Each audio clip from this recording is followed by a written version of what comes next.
Good afternoon and good evening, and welcome to tonight's free webinar on how to fund your business ideas. We're going to look at a lot of the different options that are available to you with funding, including a few government ideas through grants and whatnot, but also investors, equity, all that kind of stuff as well. We'll get underway straight away. And we've got quite a few people who have registered for this one to join us, so hopefully there'll be a few more that drop in. But hello to Danielle, G, Rachel, and Tony, who are in the chat right now. If you've got questions along the way, please do leave them in the chat where I can sort of see them come up as you're asking them. And if you get to any points there, just change my microphone. If you get to any points where there's a question you'd like to really look into, just use the Q&A or the chat. Either one is going to work out just fine for me. So let's get underway. This is presented by Business Station and the Australian Small Business Advisory Services Digital Solutions Program in conjunction with Regional Development Australia, Brisbane and Queensland, and Treaty Business Consulting in the Northern Territory. Business Station, of course, being located in Perth, so able to bring that to Western Australia. A quote from one of the biggest investors ever is Mark Andreessen. He says, entrepreneurs say in an economic boom, it's actually really hard to build a company because everyone's too excited and there's too much money funding too many marginal companies. In tough times, though, there's less competition for the money, even if there's less money actually going around. So what he's saying there is that funding is still available even in tough times like these. It's just that there's less of it to go around, but there's also less competition for it because there's far less companies are willing to take risks at times like these. And you would notice that a lot when it comes to those who are out there. You know, they're not making many big changes to their businesses at the moment, apart from just trying to survive. My name is Dante St. James. I'm a contributor to startups.com. I'm part of the NT Business Growth Program and also the NT Business Innovation Program, and advisors and a consultant to both those programs in the Northern Territory. Part of Facebook Australia, New Zealand's community training organisation as well, and Treaty Business Consulting up in the Northern Territory, where I fulfill the business development and head of digital roles. In the last couple of years, I've helped to raise $2.9 million in funding for various businesses, from startups through to those who were ready to scale up a little bit. So I've kind of looked at the Australian funding environment, and while that's not in the billions or the hundreds of millions, 2.9 million was a great amount of money to raise for those businesses along the way.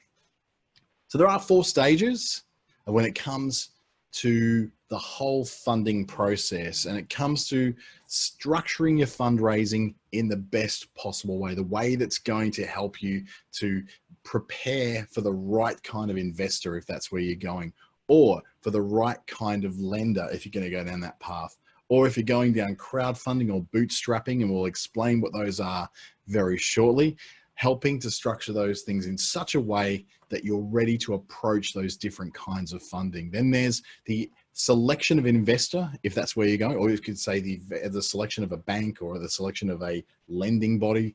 You can then craft your pitch and getting ready to reach out to those investors and making sure that you have the right materials for them and you've got all the ducks lined up ready to be able to impress the people who are ready there to give you that money.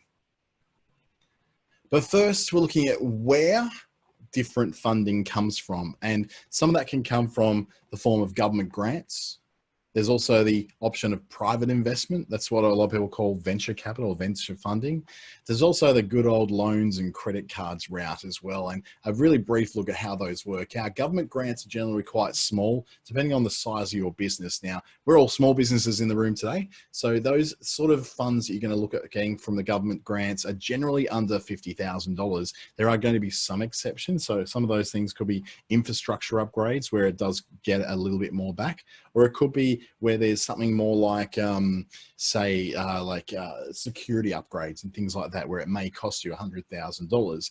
A lot of those grants tend to come as a dollar for dollar kind of grant. So you'd be looking at, if it was $100,000 to get the work done, then they would give you 50, and then you'd have to come up with the other 50 yourself. That's generally how most business government grants work.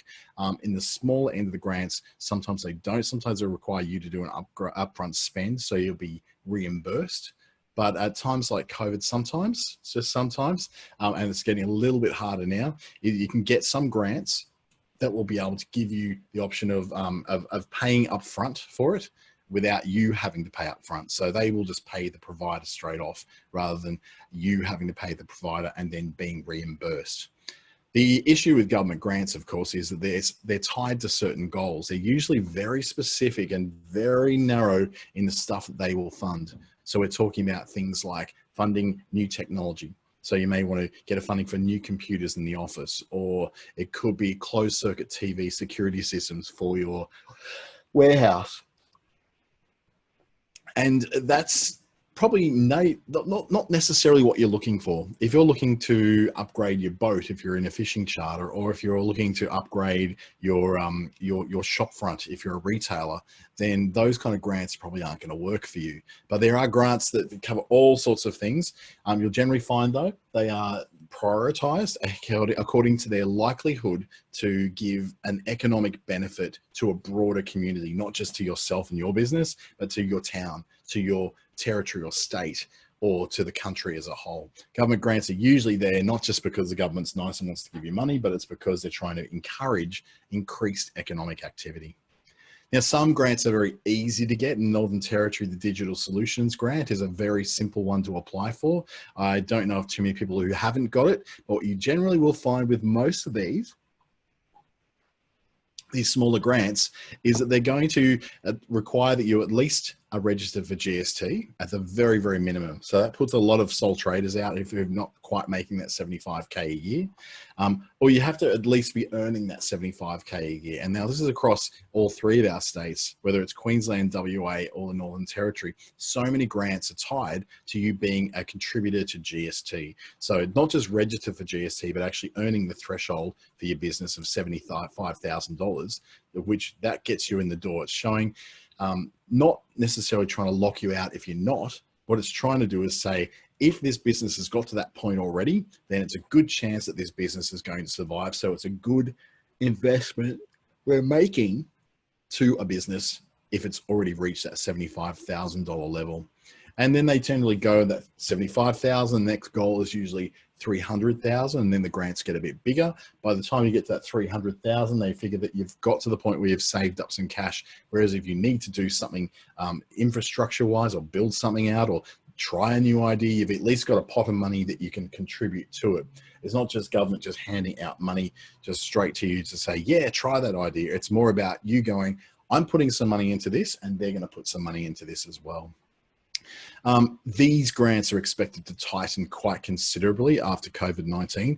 Though that said, that grants that are generally tied to economic activity or to business are usually the ones that in downtimes don't get ripped away. So a lot of the stuff that we're looking at that generally gets ripped away in times of economic uncertainty is things like community grants, things that are contributing to sort of social factors and charities, that kind of thing. What we don't generally see is the government's grants for business being taken back away.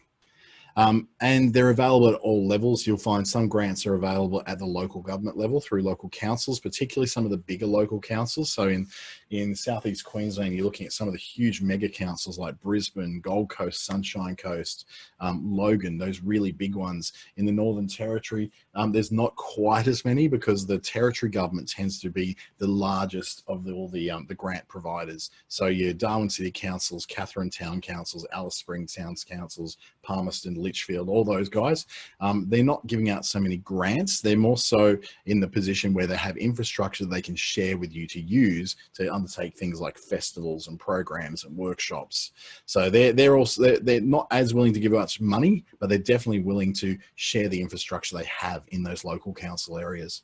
At the Commonwealth level, then you're looking at much broader things. So you're looking at export grants. You're looking at the ability to be able to take ideas that are already doing well and going to do that next level to go from that $75,000 a year to the $300,000 to the $1.5 million to the $3 million, $10 million, $100 million level. Gosh, it'd be a very different conversation if we were talking about that kind of money, wouldn't it? Then we're looking at private investment, which is generally larger amounts of money. So you're looking at over that $50,000 threshold. It requires a bit of equity in your business quite often when you're going to look for outside investors like Angel investors. I was trying to think of the word angel investors and venture capitalists, where they're looking for very fast returns and very certain, very big returns in business. So they're going to ask that you really need to give them some kind of equity in that business. If you've ever watched the Channel 10 show Shark Tank, you'll know what I'm talking about. The sharks are always going, okay, well, we think this has got some merit to it. We want to invest in this, but to invest in it, we're going to need 50% of your company. And that means that they think that this company's got a good chance of succeeding,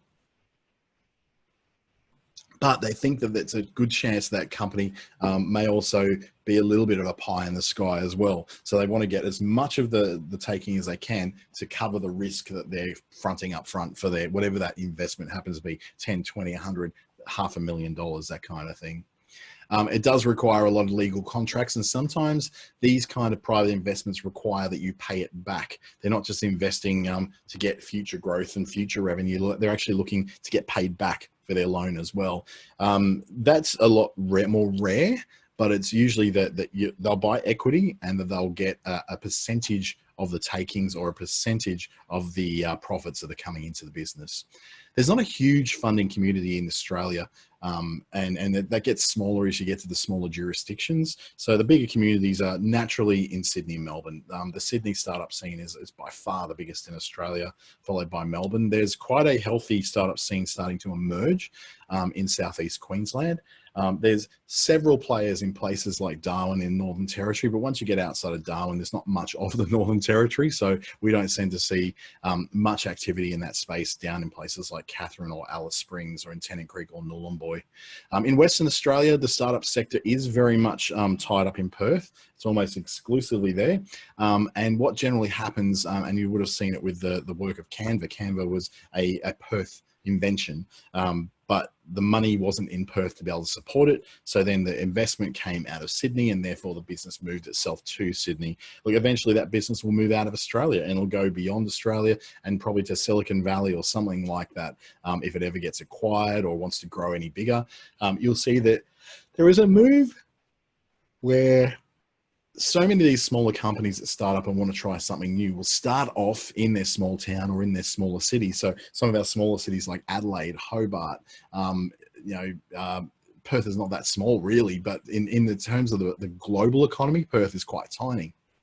So you find, even though there's not a huge funding community in Australia, there is one. There still is one.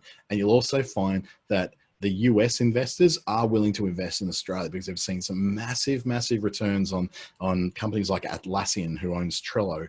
And that's been a major Silicon Valley success choice, that's now based out of Sydney and was always. And then Canva, of course, is the other great big tech company in Australia that's doing some amazing things as well. But don't discount the impact that your small community, no matter where you are in Queensland, Western Australia, or the Northern Territory, you too have access to these kind of communities for funding as well. Then we look at loans and credit cards, which are not really the preferred way to do it, but they do form part of what we call bootstrapping. Like I said before, we will cover that. Credit cards are usually under that $5,000 mark and are used very, very effectively to sort of pay bills as they come up. So you can go, I'm not digging my cash, I'm just taking a bit of credit from here. I've still got the cash to do the things I need to do, like paying staff, that kind of thing. Loans are usually over that 100,000 mark. So you're looking around about $250,000 is the average business loan that's going around right now. I've seen some providers like Prosper, who are operating under a particular SME guarantee scheme, so a small to medium enterprise guarantee scheme, where they're guaranteeing the amount of money that is loaned to, so that guaranteed amount, if you default on that, you still will owe them to do it, or you have to go through bankruptcy and all that kind of thing. But the actual lender is more willing to give out these loans because they are guaranteed by the government. So if you default, they still get paid regardless of whether you, whether you fail, default, or go completely bankrupt. They're still getting their $250,000 back. They are quite high interest, not stupidly high, because generally worldwide interest rates are quite low right now, but they do have quite high repayments that are required. So these kind of things are generally for businesses, and I'll go to the next screen because that really explains it more for the SME Guarantee Scheme. It's giving you up to $250,000 in the form of term loans or lines of credit that help you when your business is already there, but you're struggling a lot, mostly due to COVID. So if you're a COVID affected business, this kind of money isn't necessarily about you starting new businesses. Absolutely not. It's not for new ideas within businesses. This is about helping keeping you open if you're struggling. So business.gov.au is a place to go for that particular one.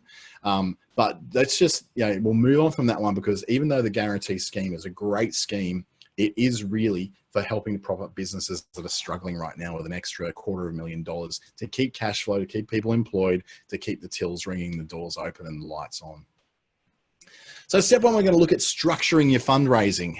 This is not the most exciting part of it, but it certainly is the most informative part of it. The most exciting part's when you get to the pitching to the investors and going and actually reaching out to them, and that rush of not knowing whether you're going to win that investment or not.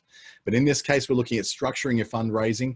We're looking at 3 different main kinds of fundraising: bootstrapping, which I was just telling you about before. That's about to be explained. What equity is, and debt as another way of carrying on the kind of fundraising you'll need. So in bootstrapping, you're using what is called your own capital. This is the stuff that you have the option to be able to make yourself, or you've got it somewhere yourself. So what they call is sweat equity in bootstrapping, which is your hard work, the time that you're putting into it outside of your day job, that kind of thing. There's money from your loved ones, so your family and friends who are helping you out. They might be helping you pack up and put away the marquee at the end of the markets that you're going to, or they might be helping you out in the food truck, or whatever it is that they're doing often for free. That's part of bootstrapping as well. You're pulling yourself up by your bootstraps, in other words. Savings is the savings you have already set away, if you've got any. Credit cards, there's another one. This is always your plan A, this stuff. This is the stuff that you really want to start out on first. What a lot of people do is get mixed up between credit cards and charge cards. Charge cards aren't as common now, but they were I guess in the 80s and 90s, early 90s, they were a very, very common way to shop. So you wouldn't shop necessarily with using a Visa card or a MasterCard. You would shop using things like bank cards, Amex, store cards like, oh gosh, I'm going back in time now, but there would have been things like the Farmer's card, the Maya card, the Grace Brothers charge cards. All the main stores had their own charge card. What it allowed you to do was to be able to, in the context of bootstrapping a business, your charge cards would allow you to get 60 to 90 days of interest-free access to a line of credit. So they would allow you to go, okay, I need to go and buy 3 computers from Harvey Norman. So I'm going to go and buy those 3 computers, use my Amex, my charge card to go and do that. And I know I'll have to pay that back within 90 days, but I know that this 3 computers within 30 days are going to make me an extra $200,000. So I'm not worried about the $6,000 I've just spent on those computers, because I'm about to make $100,000 back straight away in the next 30 days. So I've got the money I need to pay it back. Now, of course, that's where you are absolutely assured of a return. An example of using a charge card could be, for instance, now please, this is not financial advice. I am not a financial advisor. I'm just giving you scenarios that are general of nature. So charge cards might be quite useful when you're running an event, for instance. So you need to go and get all the different things you need for that event, the marquee, the tent, the marketing materials, all those things. And you know that you're getting 300 people paying $100 each. You've got $30,000 coming in the bank. Then you know that you can rack up $10,000 on that charge card, knowing full well that when that event pays out and those tickets are coming in, you've got more than enough money to be able to pay that off with. So that's where charge cards are most useful, as opposed to credit cards. Credit cards are just this line of credit that's got a limit, and you pay a massive interest fee on that from day one. Doesn't matter how soon or how long you pay it back. I'm still paying off credit cards myself, 5-6 years after I first got them. I remember my parents having credit cards. They were paying off for 10, 15 years. The amount of interest they paid was probably frightening. Crowdfunding is another way to go. That's also a form of bootstrapping, because you're doing it yourself, using things like Indiegogo and Kickstarter, who are probably the 2 best known ways of being able to put an idea out there and get people to pay up front for it. People could support it just by donations, but what mostly happens, and I do quite a few Kickstarters myself when I'm looking to buy new stuff. I've got like sort of over here to my left, I've actually got a podcast studio set up that's called the Maunocaster. The Maunocaster is this great little setup that was way cheaper than the equivalent of, say, Rode or any of those more famous microphone brands, and allowed me to get the podcast studio for a very low price from Kickstarter, and it delivered, and it's great. It works like a charm. It's a Kickstarter that worked. The danger of Indiegogo and Kickstarter, of course, is that sometimes the money gets raised and the item never gets there. It never gets made. They go out of business before they can possibly get there. That's usually because, you know, either they've underestimated the amount of money they needed to get started, or the idea just wasn't that popular in the first place, so they never really got it off the ground. So the idea is that you've already built your, if you're building a physical thing, you've built some kind of prototype that you're ready to be able to show a demo of or an example of on a video so people can see what it is. And what you need is for people to buy that concept from you ahead of time. So it could be, you know, 30 days, 60 days, it could be a half a year or even a year away from actually coming, but you're asking people to give you money so that when you've got that money, you can go and get the thing actually done. You can get that product actually built. And that's what Maunocaster did. It was about a year ago that I invested in it, about $400 all up, I think it was. A year later, I finally got this material that came in the last 2 weeks, and it's great. It's fantastic. But they've already said that due to COVID and problems with logistics and getting things delivered, that they're probably going to lose on this one. So you want to make sure that if you're going through Kickstarter and Indiegogo, that you've properly planned that out for all the contingencies, knowing full well if you're delivering a physical product that needs to get to people, then you're really going to have to make sure that's priced appropriately for the amount of work and especially the amount of shipping that has to happen with all that. In cases of GoFundMe, we're looking at more so community projects. So if you're looking at funding, charity funding, stuff like somebody needs cancer treatment in another country, so you want to help raise that money for them. It's a really good way of doing it, but it is really just for causes, not for products or services. That said, Facebook has a fundraising system that does have some allowances in there for raising money for products and services, not just for causes. The fundraising plugin, not the fundraising plugin, the fundraising section of Facebook does allow you, as you probably know, when it comes to your birthday, that you can select a charity to go and donate things to for your birthday. And mine this year was to do with a women's shelter in Sydney, I think it was, that was to do with domestic violence. So that was the one I raised money for. You don't actually have to just be a charity to raise money. You won't appear as a birthday charity if you're not a registered charity in Australia on that list. But what you can do is that you can start your own fundraising campaign to raise money for anything you like. The fees will be from PayPal, so PayPal will take fees when it comes to paying that out. That said, you go on there and you raise, you know, $500,000 for something that you really think is great, and you've provided it, you've used the Facebook tools to be able to show people how it works, give them all, keeping in touch with them, showing them how to use your product when they're expecting to get it. You're communicating and having a great community around you. Facebook can actually be a remarkably good place to raise that kind of money, and most people don't know that you can actually do it. But it's things like you can start up a fundraiser on Facebook just to raise money for a best friend's birthday, or I want to send, you know, these kids over to Canada next year for the cheerleading grand finals of the world, something like that. So you can raise money for things that aren't a cause. They don't have to be a cause or some sort of community thing. They can be a product or a service that you're trying to develop, and you're trying to get people interested in that. So much the same as Indiegogo and Kickstarter. You know, there are going to be problems if you don't deliver what you're going to do.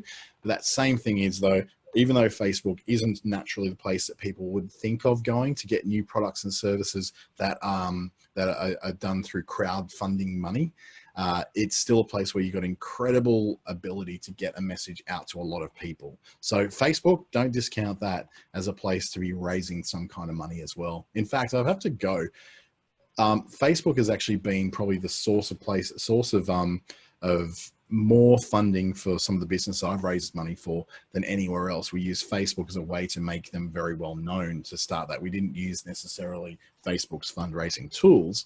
In one case, we did actually use Kickstarter, but we used Facebook as the place where it got really, really big. We actually scaled out very well on Facebook. And because I'm a supporter of a lot of Kickstarters and have done a few Kickstarters myself with other clients, I actually get offered Kickstarter offers all the time. They're always coming up in my ads on Facebook, which I love because it means that you're always seeing something new, some sort of new service, someone who wants to write about a book that's about something that's really niche that otherwise wouldn't be commercially viable. Or it could be a product you're developing. It could be a new smell of scented candle that is so rare and so different that nobody's thought of doing it before you've decided to do it.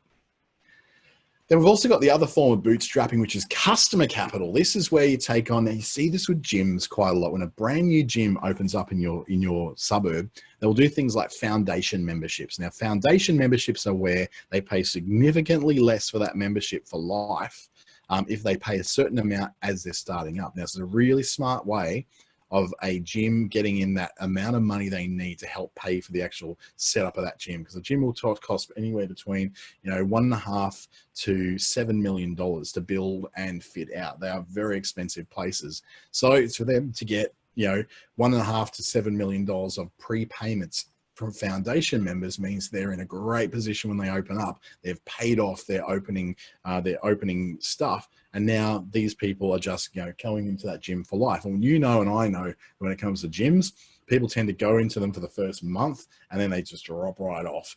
Most of us don't use our gym memberships the way we think we're going to use them. So these foundation memberships are fantastic because you're getting a whole chunk of money up front that you often don't even need to deliver on.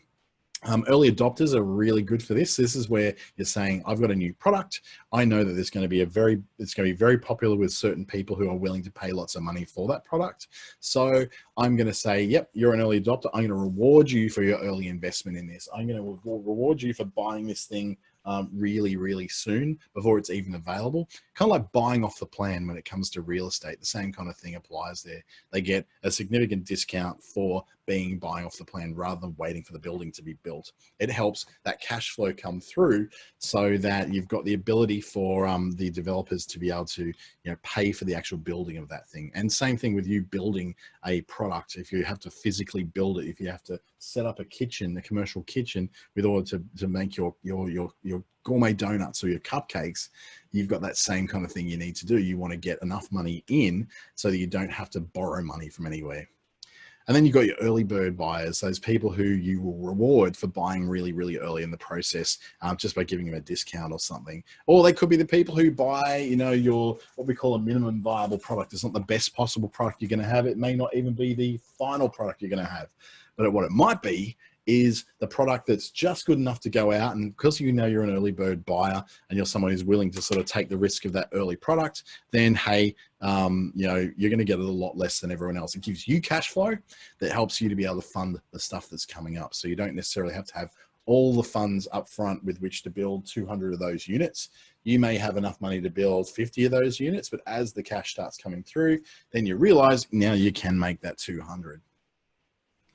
Another way to get cash in is through equity. This is the one that everyone just goes, oh, no, don't like this one at all. But this is the way that the biggest companies in the world have been built, including Facebook, Google. They all got venture funding from very early on, from people like that Mark Andreessen guy that we were talking about before, where they're able to get enough money in to help them scale up to the next level. So this is where investors give you a bit of their money in exchange for a bit of your company. So they're what we call those angel investors and those venture capitalists, venture funding companies. They can be some very, very lucrative businesses that do that. They can also be quite unscrupulous. So it's one of those ones where if you really, really gag at the thought of somebody taking a piece of your company, this is not for you. If you're a control freak, this is not for you. This is for people who realize that they cannot scale up their business without getting a significant amount of money. And for that, they need to give away a bit of their business. Debt is where you're using banks or lenders. That's a pretty common one. I think just about all of us have been in debt at some point in our lives, whether it's credit cards, personal loans, all that kind of thing. You can borrow money from banks, some investors, some specialty finance companies, which do just business loans. Business loans generally are very high risk and therefore high interest and high repayment. But that said, they also understand that, it takes time for you to get that cash flow coming so you can pay back off that loan as well. Generally what you do, you'll borrow enough money to help pay back the principal as well. So you're not going, oh, wow, I've just borrowed $1 million and I have to make my first payment next month. You generally work those first few payments in, but there is a lot of preparation that goes into all of these, not just into the venture capital side, not just into the bootstrapping side or the banking side, it's all of them, because you're going to have a mixed bag of funding sources. They're going to come from multiple kinds of areas. You might get some of it's funded from your credit card, especially in the early days. Some of it might be funded by a business loan from the Commonwealth Bank, or you might be getting another slice of it from an outside investor who wants a half share of your business, or a 20% share of your business, or a 5% share of your business, depending on how big you are. So what you need to do to prepare is to work out how much you're going to need. Do you need this to be helping you out for the next 3, 6, or 12 months? It's the idea that you're developing. Is that going to be something you can do in 30 days? Or is it something you need 3 months, 6 months, 12 months, 2 years to do? Then you need to break down what you actually physically have to do into small bite-sized chunks. We call them milestones because they help you to calculate how far you've got to go to the next step, just like the old milestones in the old days where they didn't have road signs saying that it's 28 kilometers to Perth. They said it's 5 miles to London, that sort of thing. So breaking that down into small chunks means you can more adequately say, this is the amount of money I need for this particular chunk of the project that I'm trying to do. But you really need to have an idea of how long this is going to take.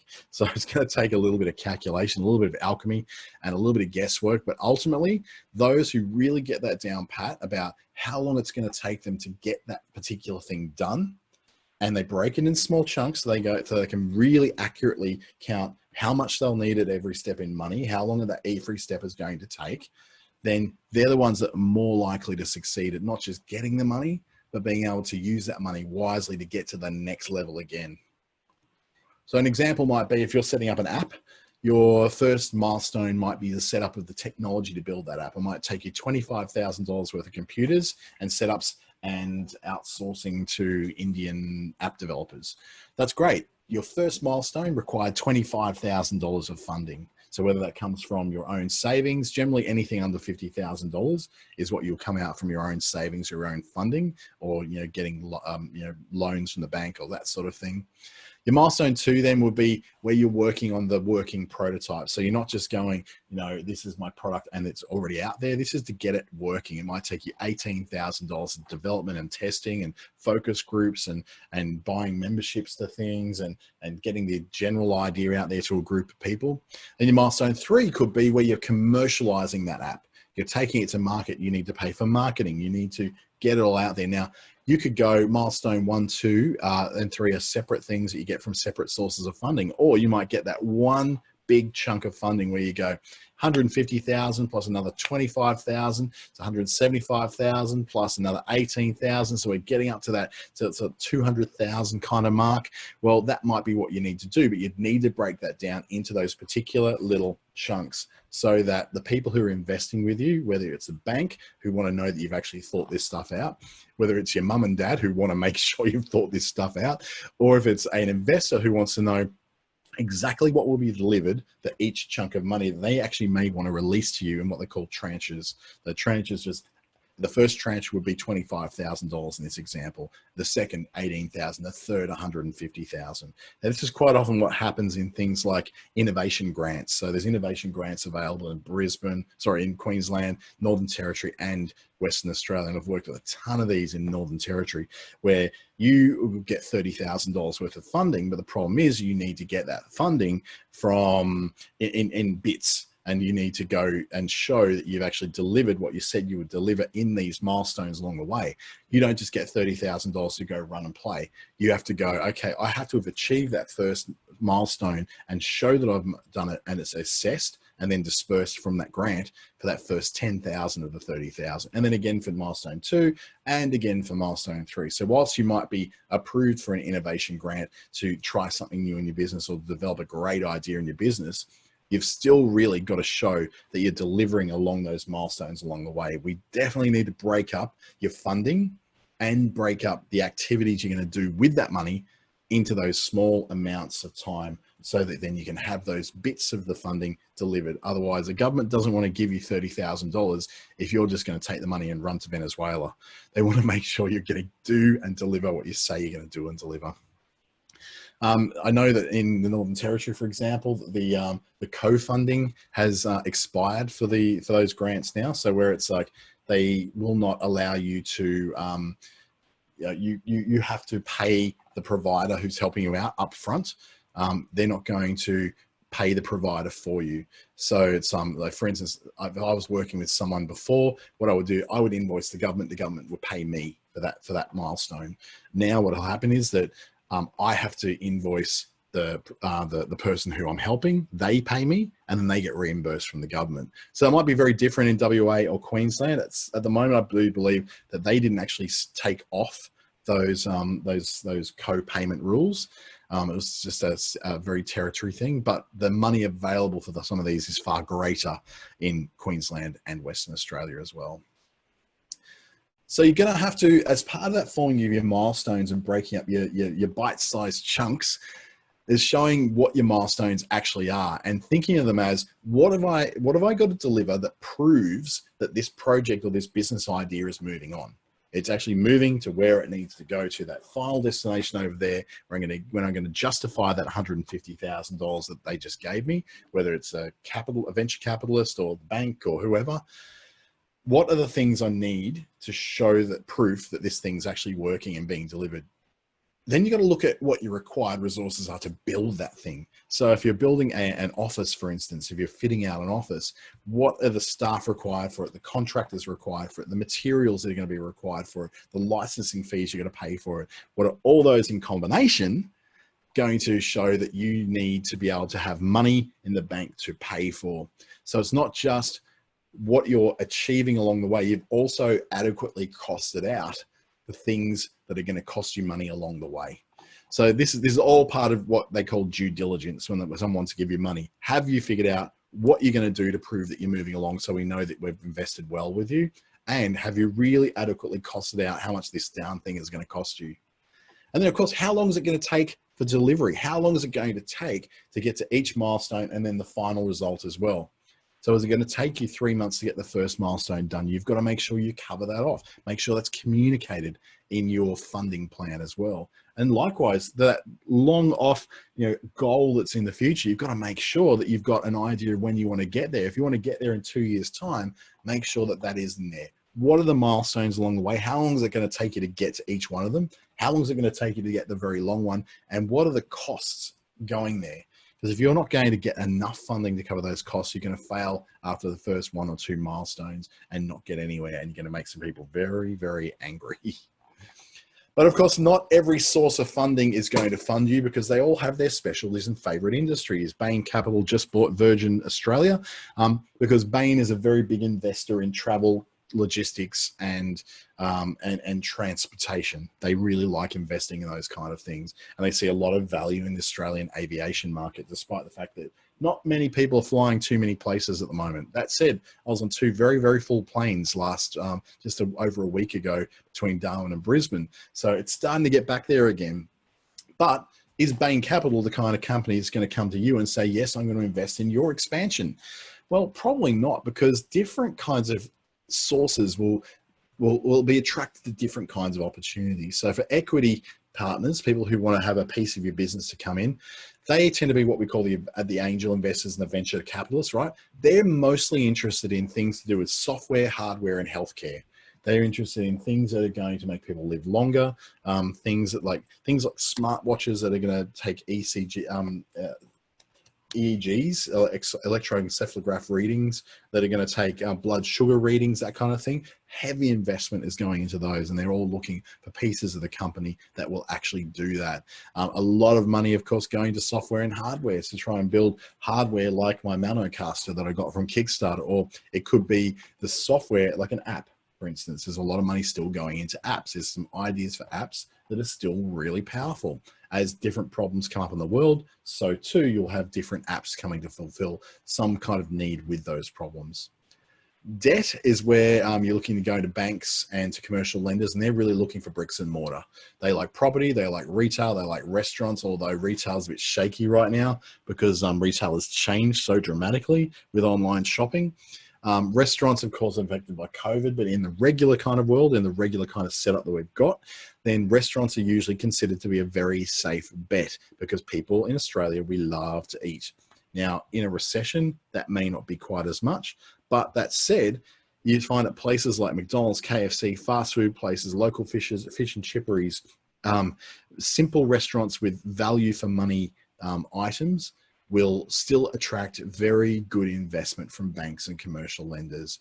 Retail is much the same. If you can show that you're in a sector that is actually not affected so badly by COVID and by closures and by recession, then you may be ripe for having some kind of investment from a bank. And then property, well, that's in the form of buying commercial property usually, or in the form of buying residential property. That's generally not going to be what you're going to base your business off. That said, if you are actually a property developer, lending money to develop property is a big part of a bank's portfolio. They really do like doing it because the property market in Australia has been so resiliently strong for the last 30 to 40 years, and it's not likely to get too weak too soon.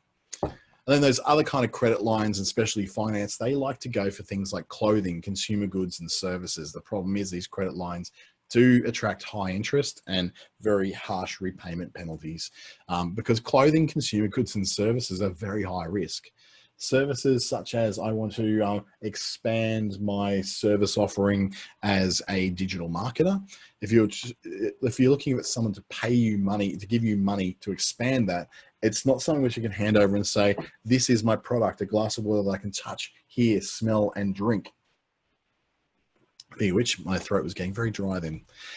Clothing is so subject to trends and changes in what's fashionable that it's also considered to be high risk. So if you're working in clothing, consumer goods and services rather than products, then some of those credit lines you're going to look at are going to be very hard to look unless you're going to a retail situation where your particular segment of retail is doing really well in general with others, and that you've got a good background that shows that you're probably not going to kill that business. Not every source is going to fund you. It doesn't mean that, so for instance, that a venture capitalist is not going to fund a coffee shop. They obviously do because they funded things like, Gloria Jeans came from there. Merlot Coffee came from there. Zaraffa's Coffee grew from there. Dome grew from investors. And so did Starbucks, the biggest coffee company in the world. So they all grew based on venture capital. They had a concept that was worth investing in, but they did have to give away part of their souls to get there. So just be aware that not everything is going to suit you, and you're not going to suit everything either. Back on that equity thing, it is scary, I know, but there's some times when equity is really, really a good option for you. The option that's real, the times when equity is a great option is when you have a very long, what they call a long runway. So you've got a very long time before you go from building the thing to making lots of money, or even making a profit at all. Examples of this would be something like Amazon. Amazon ran for a very long time at a very big loss, year after year after year. But what was known by the venture capitalists that were giving Jeff Bezos lots of money to run this thing, they said, nobody else seems to have this as good as you do. You seem to have this amazing thing. I know you're not making a profit yet, but by golly, by jingos, you're going to make a lot of money one day. And sure enough, that long runway, which went for 15 years before he turned a decent profit, was absolutely a huge payday, not just for Jeff Bezos, the owner of Amazon, but for all the investors that gave him billions of dollars along the way. He's more than paid that back many, many, many times over. Those investors had a great return on investment, such as people who invested in Apple in a long time. They had a long time where they didn't make much money, but people who invested then said there's something about Apple that looks like it's going to do something great. And then came the iPhone and the whole world changed. It's when you have no security for a loan, so you don't have a car, a house, or something, some sort of collateral for backing up a secured loan. That's when you might want to offer equity, because when you've got nothing to back it up except the potential earnings of your business, a bank doesn't really necessarily love potential earnings of a business. They just want to make sure you can pay that thing back. And if you don't, that they can sell your house and make the money. It's when you can't bootstrap. So for instance, an example, and it's way, way out there. The example may be where you want to start a private jet business between Perth and Adelaide. Now, the first thing you're going to need is a private jet to be able to do that business. and you're not going to get a loan from the bank to do that. And you're really not going to get, you're not going to be able to save the money up for that $20 million it takes you to get that particular private jet. So you will have to have some kind, if you've got an amazing business opportunity there, an investor will look at that and go, there's something you're doing here that I want a piece of. And they'll say, yeah, we'll front the $20 million for that jet, but for that, we want 50% of your company.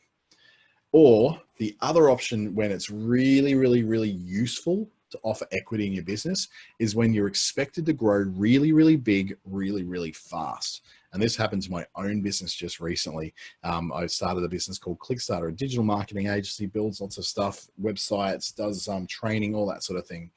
In year one, it was just pretty much a side gig. In year two, it suddenly exploded. It got big, it got lots of clients, it really, really took off. By year three, which was this past year, it was at a point where I either had to slow the thing down or I had to get investment from outside to speed the thing up, to grow it to the next level. So what I've done, I've actually sold off a share of the company to get investment in to be able to build the team out from the 3 people I had to the 12 people that we now have.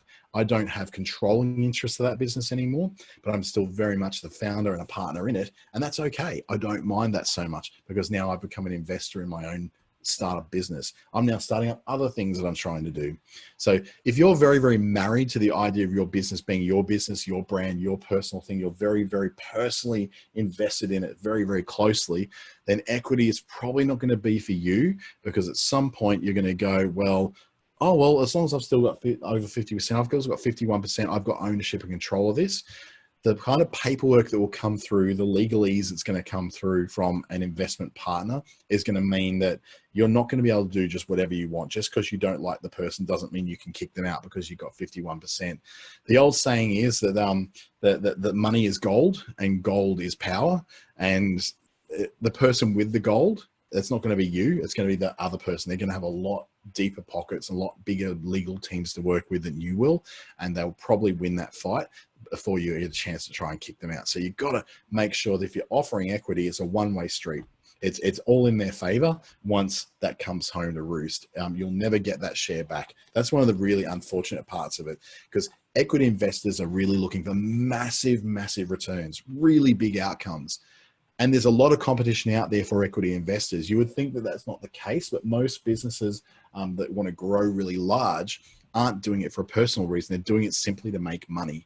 If you're building your business and developing your business because it's a passion of yours and it's very personal, it's very close to your heart, then equity is really not really good for you, because it's going to take you a while to find an equity partner. You got to figure out whether you even like them, whether you trust them, whether it's going to be the right thing to do, because you'll never get that slice back that you've sold off to them. That 20%, 5%, 50% that you've sold off, you will never get that slice back. They will, as they own that slice, be able to sell it off to whoever they want. So there is a lot more to do. We're not going to cover everything this afternoon. There's things like selecting the investor. There's crafting your pitch to the investor, making sure they understand that you're ready to present your offering to them. But that selecting an investor part is so important because of the same reasons I just listed before. Is that, number one, you got to like them, trust them. You don't necessarily have to like them, to be honest. They just have to have the right money and have the right approach that you are comfortable with. But once you've selected them, and it could take you 3 to 6 months before you find anyone like that, of hardcore searching for that kind of investor that's got the money and that is a good fit for you. Then you've got to craft your pitch. You've got to actually pitch that idea to them, just like Shark Tank. You've got to get it there and say, okay, well, I want your money, but yeah, I've kind of got to show you what it is I do in order to get that money. And then you got to reach out to those investors. Now, thankfully, I didn't have that particular case for my own business. They came to me because they could see what was happening, but I still had to form a pitch. They said, well, look, we're willing to take this over, but we need certain assurances. We need to see inside your books. We need to see what you've been doing. What's your plans for the future? What is your business plan? Where's your growth coming from? What networking are you doing? What are the potential for growth in each of those areas? What bits could you perhaps sell off? What are the bits that you just, that are unprofitable? What are the bits that are wildly profitable? Can I just buy into the bits that are profitable and you can just keep your own? There's so many questions that will go on as part of that. So most cases, you're going to reach out to them, very occasionally, if someone sees what they're doing, sees it's a really good idea, they start making those inquiries. I was very, very lucky that I had 3 expressions of interest from other agencies that wanted to absorb us before I actually chose the one I was most comfortable with, and I'm working with them right beside them this very moment today. So when we get to that point where we are going to start refining what all our core elements are, we're turning that idea from an idea into things like the elevator pitch. So the elevator pitch, there's a kind of a workshop we could do just about that. But it's all about basically saying, my name is, my business is, you know how this problem with blah, blah, blah, blah, blah. Well, we solve it by doing blah, blah, blah. And our ideal customer is X. So that's what the basis of an elevator pitch. I've done them so many times with so many people. I've done it so many times with so many different businesses that the elevator pitch has become something I just roll straight off the tongue. I don't even have to have it up in front of me. My name is, my business is, you know how? Well, we solve that by, and our ideal customer is X. So I can tell you straight off the top of the head what most of the business that I'm involved in, what their elevator pitches are, because I help them write them. There's also what your pitch deck is. Your pitch deck is like that PowerPoint presentation on screen. It's your toolkit that says, here's the reasons why you should be doing this. Now, pitch decks are really easy to write because they're based on truth and honesty. So if you put in the true picture of your business, the true financial woes you may have about that business, but also the truth about the amazing ideas, the amazing customers you've come across, the amazing potential that's coming across, then that sort of stuff is going to form that pitch deck. And there's actual layouts in Canva that are free that allow you to put together a pitch deck for free without even having to pay for Canva. They're fantastic formats that you can use that actually give you each slot that you have to fill out, give you that step-by-step pitch deck that you will deliver to an investor. And then, of course, you're going to have to find a way of finding those investors. Not everyone gets as lucky as I did where someone happens to approach them. You're most likely going to have to go and look for them. So you'll look for all those best possible inroads to network with potential investors. And that's done by, yes, networking. It's by shaking hands, kissing babies, and in the age of COVID, probably not quite so much the shaking hands and kissing babies, but it's going to events where you know that the kind of people that you want to partner with are going to be there. It's going to be like there's venture funding speed dating nights that happen quite a lot. They're always in Sydney and Melbourne, but there's ones that do happen in small areas too. So there are ones that do happen in Brisbane, the Gold Coast. I've seen them happen on the Sunshine Coast. There was one very recently in Cairns in North Queensland, and I'm not aware of any that are in Perth, but I'm pretty sure there would be some. I reckon they'd be around Subiaco. If they're going to be anywhere, they're probably going to be in Subi. And they're going to be the places where you go to meet people who are smaller investors who are willing to get that first, what they call seed funding.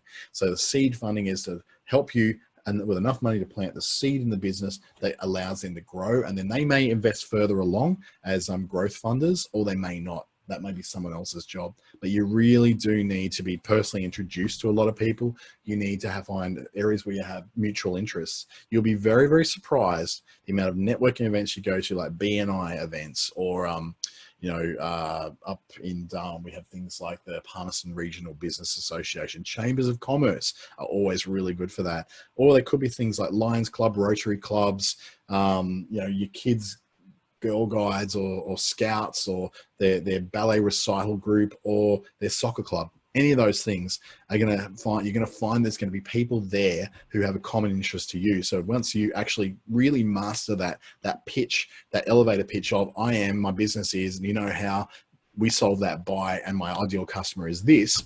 Once you've repeated that enough times to the people who are equally interested in the kind of area you're interested in, you'll find them. If you're a fishing charter company, you will find other people interested in fishing who know people who've got lots of money. Or if you're someone who likes to develop apps, you're going to find people who know people who have developed apps before and have money to invest in something new. And of course, then you're going to want to develop that winning email strategy, that winning email that's going to go out to those investors, because they're looking for you to pitch to them. They often hold sessions where they go, we are an investment company and we're going to hold a pitching session this Saturday. Come and pitch your best. Again, in the Northern Territory, we have quite often an annual thing that happens at the Darwin Innovation Hub, which is called Croc Pitch.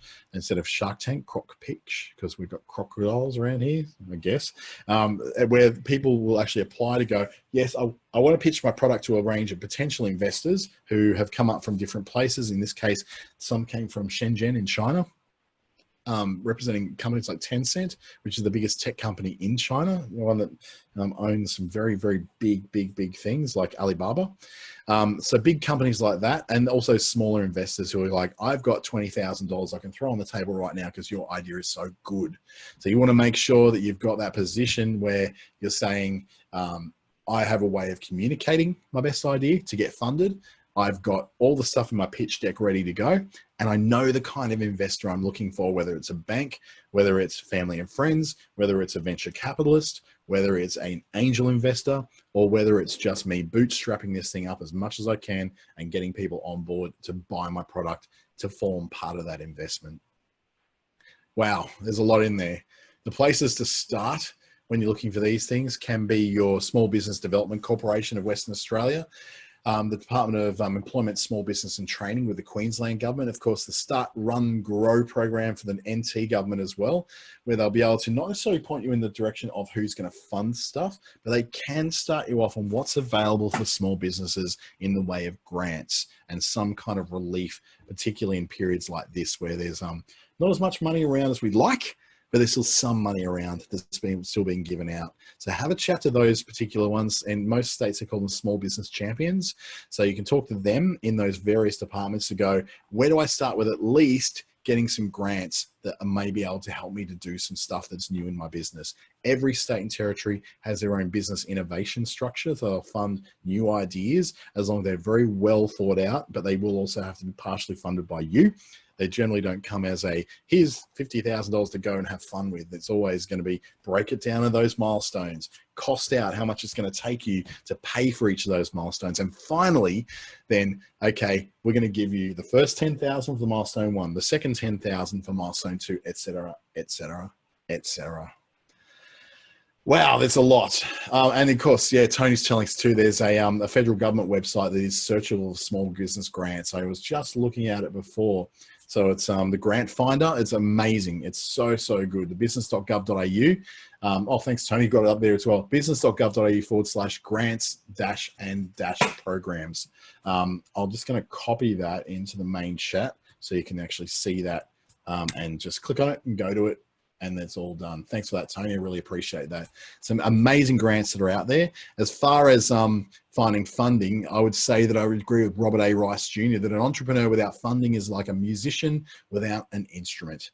You got all the ideas in the world, but if you've got no money, you can't really go and make those happen. So I wish you the very best of luck in finding funding. If you'd like to get in touch with me at any point at all, that's my email address. Just jot that down. I might actually just copy it into the chat window as well, so you can just copy it. If you can grab that, you'll be able to email me and ask any questions about this particular session or any sort of contacts I have to lead you to where those grant organizations are, or some of the other places that might be helpful for you to ask questions. You can get hold of me on Facebook as well and on LinkedIn.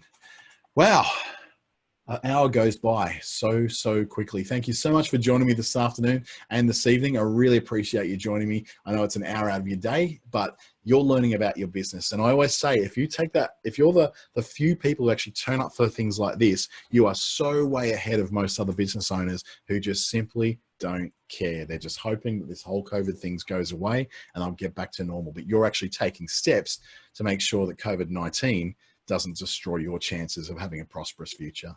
Thank you so much.